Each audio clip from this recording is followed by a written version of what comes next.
ছবিরানী ঠাকুরানী উপস্থিত আছেন।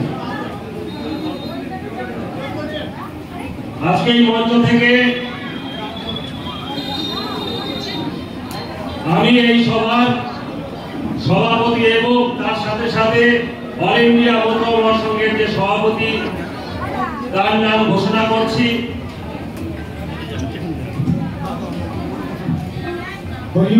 তিনি হচ্ছেন সভাপতি হচ্ছেন বৈদ্যনাথ বালা। উনি হচ্ছেন একজন দলপতি শান্তিপুর নদীয়া।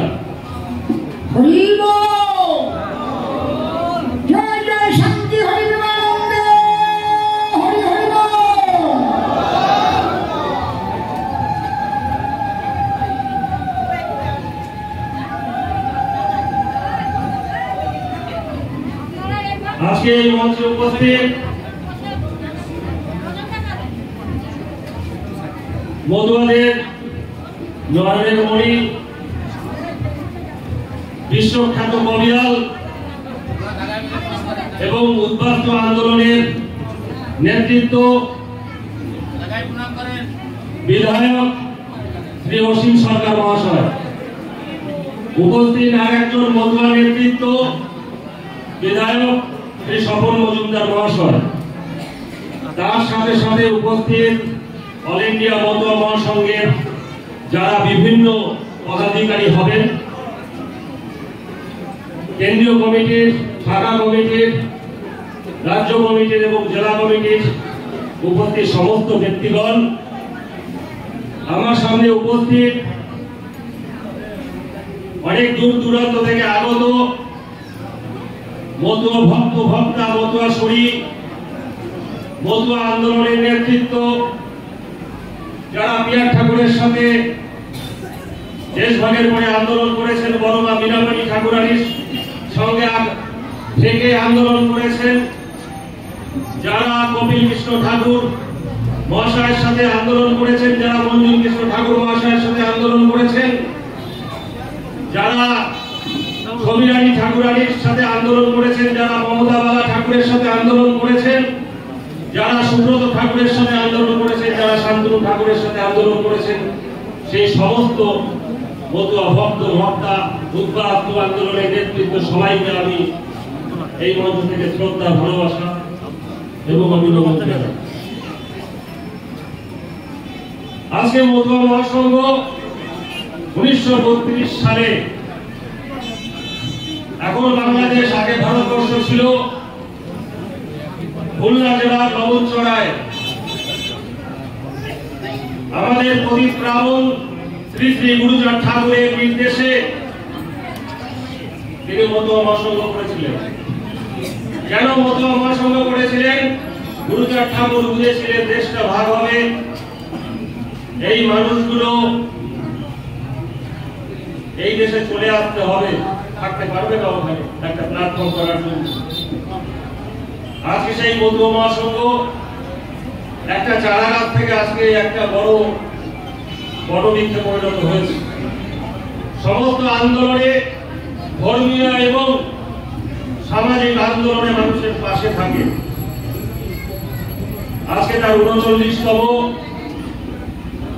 এই বার্ষিক সভা এবং আমাদের কেন্দ্রীয় কমিটি গঠন।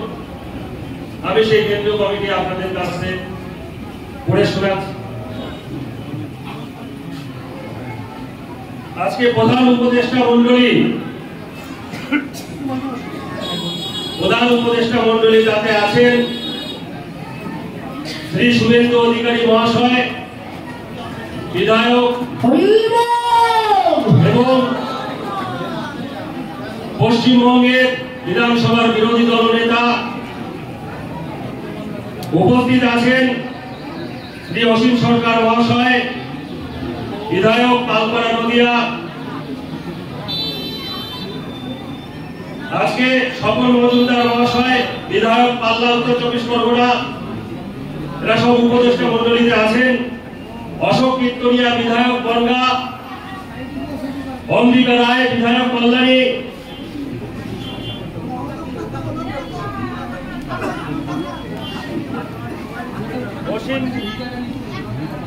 অসীম বিশ্বাস, বিধায়ক নদিয়া, পার্থসারথী চ্যাটার্জি বিধায়ক নদিয়া, বঙ্কিম ঘোষ বিধায়ক নদিয়া, অসীম বিশ্বাস বিধায়ক নদিয়া,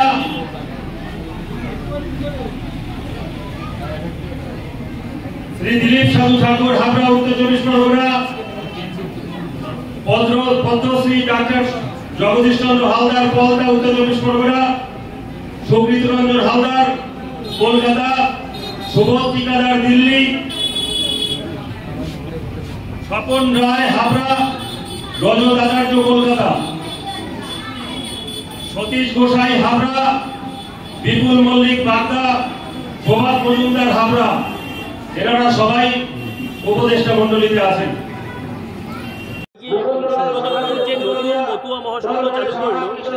তাতে তো নাম রয়েছে শুভেন্দু অধিকারী এবং আপনাদের একাধিক বিধায়কের নাম রয়েছে, কি বলবেন? ঠাকুরবাড়িতে কি প্যারালালি দুই ভাই আলাদা হয়ে বিধা বিভক্ত? মেইনলি সংসার যখন বড় হয়ে যায় না, তখন তো ভাগাভাগি হয়, এটা তো আমরা জানি। কিন্তু মতুয়া মহাসংঘ একটাই, যেহেতু ছোট ভাই তিনি মন্ত্রী, বড় ভাই বিধায়ক। আমাদের যারা বিধায়ক এবং এলওপি আছেন তারা এখানে উপদেষ্টা কমিটিতে রয়েছে। উপদেষ্টা উনিও আছেন উপদেষ্টা কমিটিতে। আমাদের যেখানেই ডাকে, কালকে যদি ঠাকুরমশাইও ডাকেন আমাদের ছোট ঠাকুর, আমরা কালকে চলে আসবো। আমাদের যেখানে ডাকবে আমরা সেখানে যাব। আমাদের মধ্যে কোনো ভাগাভাগি নেই।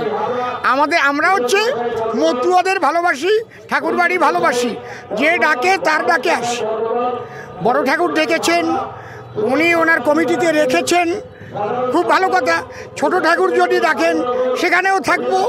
এখন ছোট ঠাকুর তো ওনার সর্বভারতীয় সম্পাদক সুখেন গান মহাশয়কে দিয়ে আমাকে মতুয়াদের থেকেই বাদ দিয়ে দিয়েছেন। আমি ধন্য হলাম যে বড় ঠাকুর আমাকে ডেকেছেন। তবু আমার এতদিন মতুয়াদের হয়ে কাজ করার তবু একটা সম্মান আমি পেলাম। বড় ঠাকুর ডেকেছে, আমার ভালো লাগছে। ছোট ঠাকুর উনি ওনার সর্বভারতীয় যিনি আছেন সুখেন গাইন সম্পাদক, তাকে দিয়ে ভিডিও করে বলছিল আমরা অসীম সরকারকে আমাদের এই মতুয়া মহাসংঘ থেকে বাদ দিলাম। আমি ভাবলাম যাক, আমি ওরাকান্দিতে ফোন করলাম, বলছো তুমি সব মতুয়াদের হৃদয়ে আছো, তোমার অত চিন্তার কোনো কারণ নেই। আজকে বড় ঠাকুর ডেকেছেন, আমার ভালো লাগছে। যাক, মাঝে এই যে ঠাকুর বাড়িতে এমনিতেই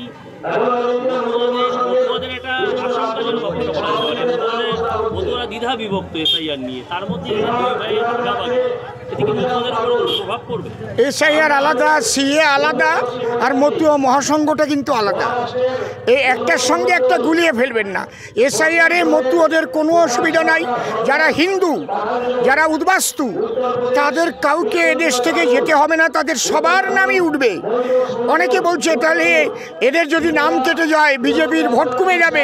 সে চিন্তা বিজেপির আছে, সে চিন্তা তৃণমূলের করার কোনো প্রয়োজন নেই।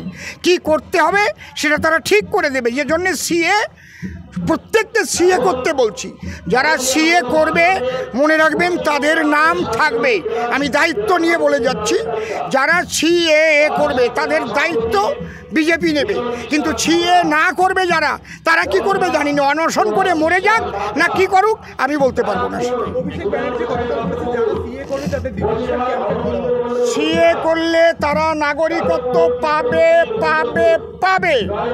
সিএ যারা করবে না তারা কি হবে আমি জানি না। এই মিথ্যাচারটা করছে যাতে এরা সিএতে আবেদন না করে, ভয় দেখাচ্ছে। সিএতে যারা আবেদন করবে না তাদের একটা দল কিন্তু ওনাদের সঙ্গে পাবে। এই বোকা যারা, তারা ওদের সঙ্গে গিয়ে নাচবে, ঢাক বাজাবে। কিন্তু সিএ যারা করবে তারা নাগরিকত্ব পাবে পাবে পাবে। দায়িত্ব নিয়ে বলছি আমি।